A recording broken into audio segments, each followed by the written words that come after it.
เรื่องมันเก่าเนาะปะแสน้ำโดนลายขี้ดินขี้เหนียวขี้ดินเข้าไปในต้องได้ล่างเพื่อบ่ให้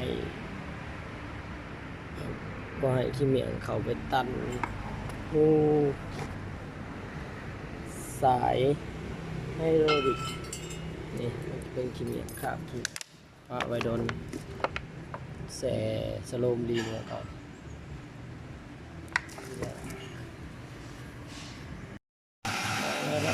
เพื่อนของเก่าเอามาคัดใหม่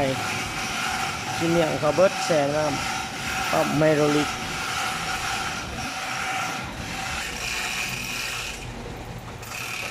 เสียนหู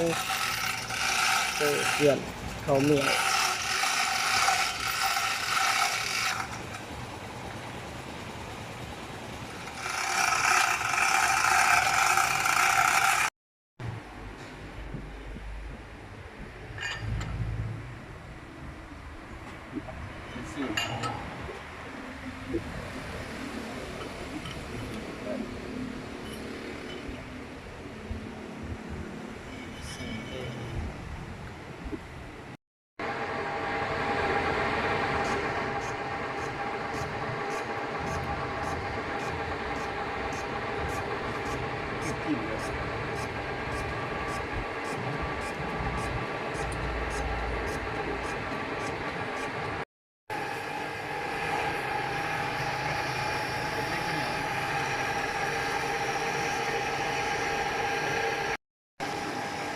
เสียนสิเลนเกี่ยว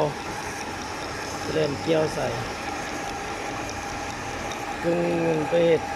ปรับไฮโดรลิกตอนนี้กำลังเสียน